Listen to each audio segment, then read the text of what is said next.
The year is 793. On a small island off the coast of Northumbria, a place so remote the world has forgotten its name, a monk named Cuthbert wakes before dawn. He's done this every morning for 40 years. The same prayer, the same cold stone floor beneath his knees, the same rhythm of bells that have marked the hours since before he was born. But this morning, something is wrong. The birds have gone silent. He walks to the window of Lindisfarne Abbey, and in the gray pre-dawn light he sees them. Ships, long, sleek, moving through the mist like wolves circling prey. Their sails are striped red and black, their prows carved into snarling beasts. The Vikings have arrived, and what they're about to do won't just be recorded in blood and ash. It will rewrite the future of England, the church, and the entire medieval world. But here's what the history books don't tell you. The violence wasn't the worst part. What came after? The calculated cruelty, the systematic erasure, the way they turned holy men into trophies and sacred places into theaters of humiliation. That's what broke the soul of Christian England. The real question isn't your tolerance for darkness. It's whether you're prepared to witness the turning point where humanity failed, where mercy died, and where a civilization's screams were silenced forever. If you're drawn to the documented accounts that schools won't teach, the letters monks wrote in terror, the Viking sagas that bragged about their conquests, the archaeological evidence only now being unearthed, then liking and subscribing helps us uncover more of these buried truths. Now, back to that morning, because the bells have just stopped ringing. To understand what happened at Lindisfarne, you need to understand what it was. This wasn't just a monastery. It was the beating heart of Christian England. Founded in 635 by Saint Aidan, Lindisfarne was where the faith took root in the north. Where kings came to pray, where monks illuminated manuscripts so beautiful they seemed touched by God himself. The Lindisfarne Gospels, still preserved today, were created here. Pages of gold leaf and lapis lazuli, prayers written in Latin and Old English. Art that took a lifetime to master. Each letter formed with a precision that bordered on worship. Each page a conversation with eternity. This was a place of peace. The monks had no weapons. They had no walls. The island itself was their protection. Cut off from the mainland twice a day by the tide, they believed God would protect them, and for 158 years he did. Brother Cuthbert, the one standing at the window watching those ships, had never seen violence. None of them had. The youngest monks, boys sent here at 12 or 13, knew only the rhythm of prayer bells. Matins at midnight, lauds at dawn, prime terce sext, nuns, vespers compline. The hours that divided their days into portions of devotion. They woke in darkness. They copied scripture by candlelight. They ate in silence. They slept on stone. And they believed, truly believed, that this life of suffering and discipline made them untouchable. That holiness was armor. But on June 8, 793, the Viking longships beached on Holy Island. And the men who stepped off weren't soldiers. They were raiders, opportunists, farmers and fishermen, who spent winters killing each other over frozen dirt and summers looking for easier prey. They had heard stories whispered in Norse trade ports, carried by merchants who'd seen the coast of England. Stories of a place where silver sat unguarded, where men knelt in prayer instead of standing with swords, where weakness was mistaken for holiness. To the Vikings, Lindisfarne wasn't sacred. It was a treasure chest with a cross on top. And the monks inside? They were obstacles or toys. It didn't matter which. Brother Cuthbert watches the ships beach. He counts them, 8, maybe 9. The mist makes it hard to tell. He sees men jumping into the shallow water, axes in hand, moving fast. He should run, warn the others, but his legs won't move because somewhere deep in his mind, a thought is forming. A terrible, heretical thought that he'll carry to his grave. God isn't going to stop this.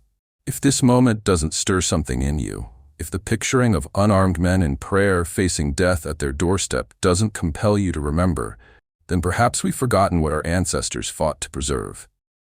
That civilization hangs by a thread. That brutality requires no justification.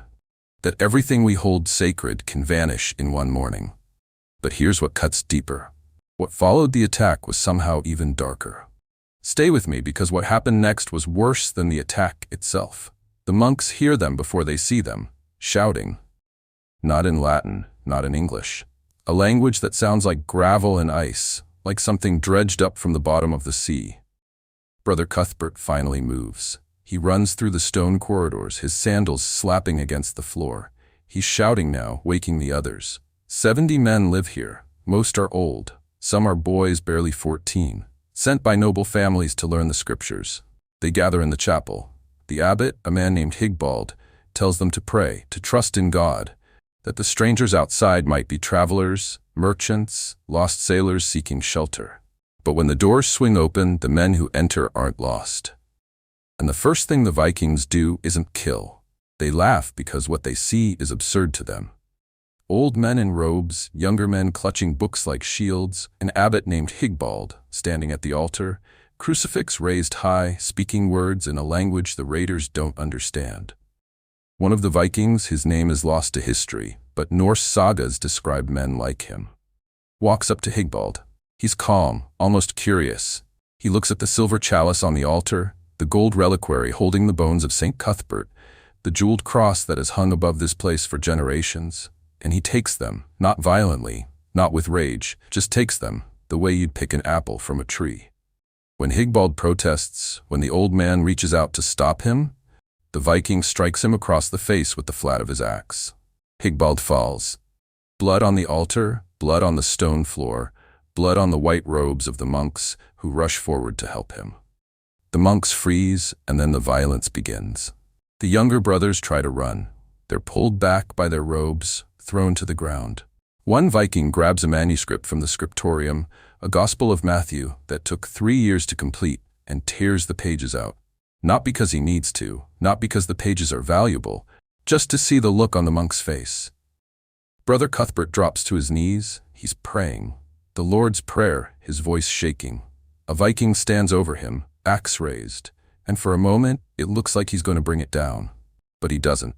He laughs again, spits, and walks away because killing Cuthbert right now would be mercy. And the Vikings aren't here for mercy. The Anglo-Saxon Chronicle, written by monks who survived other raids, describes Lindisfarne like this. In this year, terrible portents appeared over Northumbria and miserably frightened the inhabitants.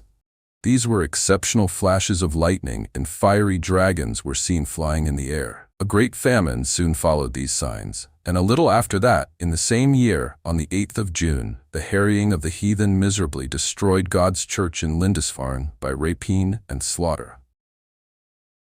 The letter written by Alcuin of York, a scholar serving Charlemagne's court, is more specific. He writes to the Bishop of Lindisfarne, "Never before has such terror appeared in Britain as we have now suffered from a pagan race. The church of St. Cuthbert is spattered with the blood of the priests of God, despoiled of all its ornaments. A place more venerable than all in Britain is given as prey to pagan peoples." Spattered with blood. The monks who don't run are stripped not just of their robes, of their dignity. Vikings pull them outside and force them to watch as the abbey is ransacked. Manuscripts thrown into the mud, pages that took months to illuminate, ruined in seconds. Chalices melted down for raw silver. Relics, bones of saints that pilgrims had traveled miles to venerate, scattered like garbage. One Viking finds the library, shelves of books. He doesn't know what they are, can't read, doesn't care.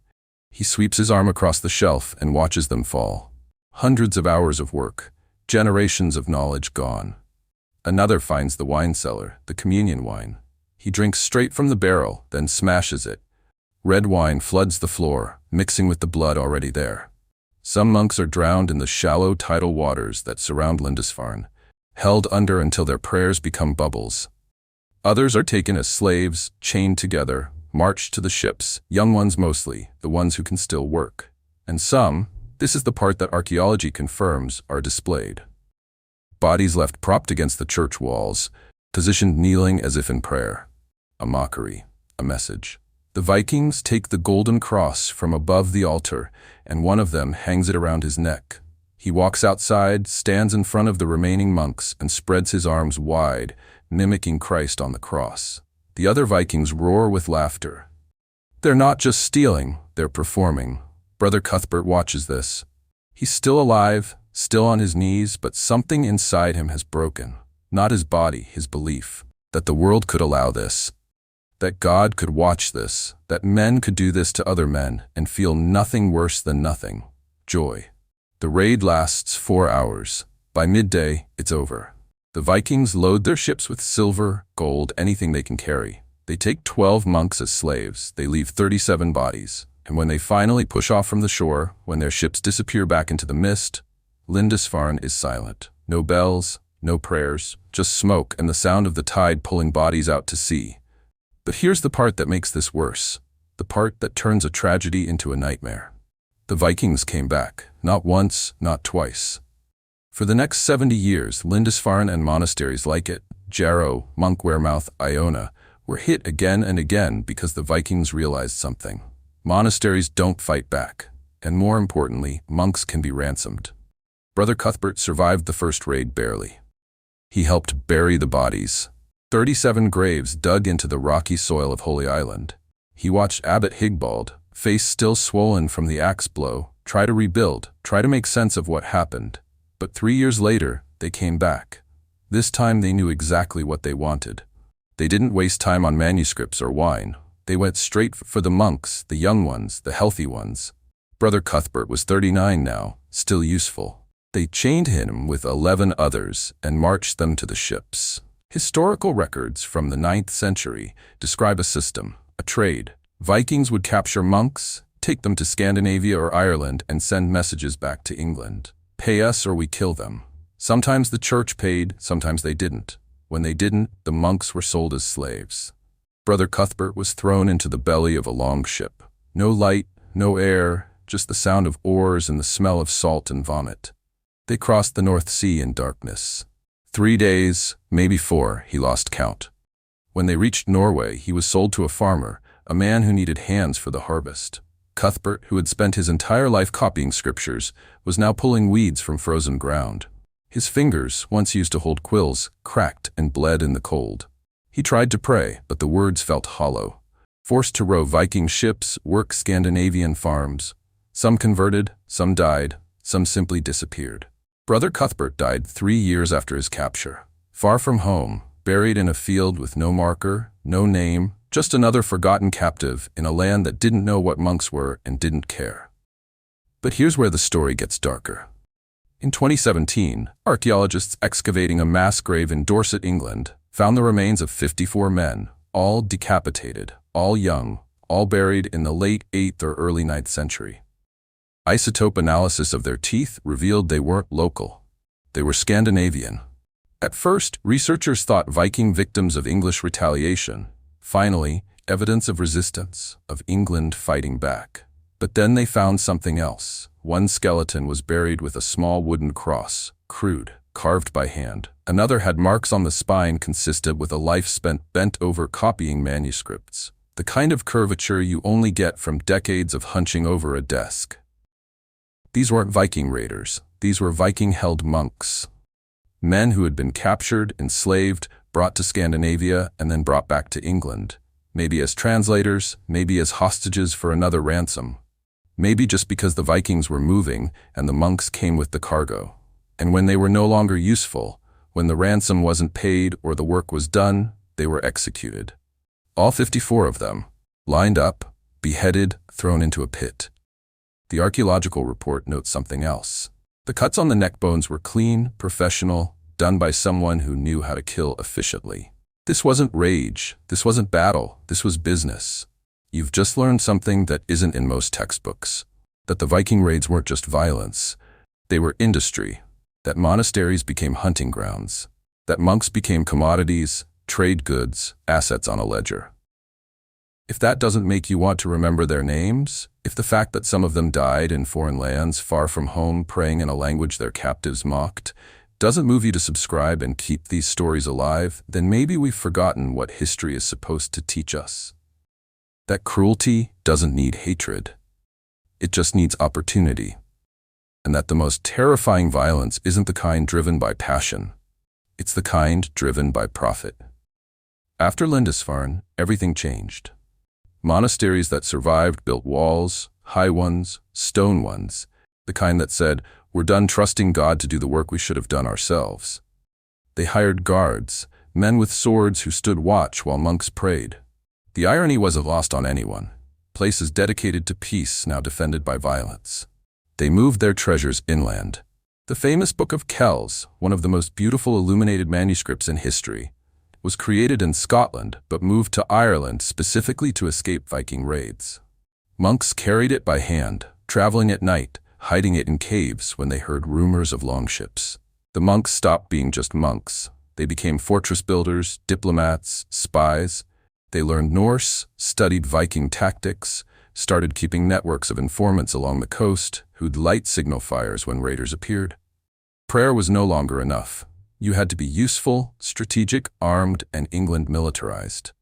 King Alfred the Great, who ruled a century after Lindisfarne, created a network of fortified towns called burhs, 33 of them, positioned so that no one in his kingdom was more than 20 miles from safety.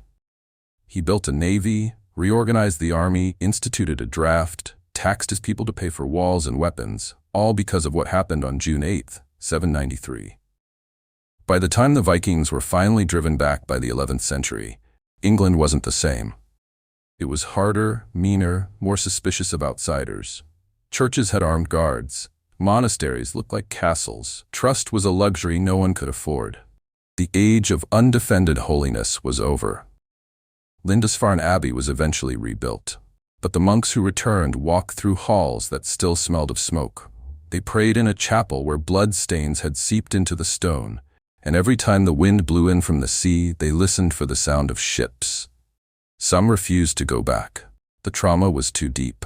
One monk writing in 820 said he could no longer sleep near windows, that the sight of the ocean made him vomit, that he heard the screams of his brothers in his dreams and woke up praying in a language he didn't remember learning.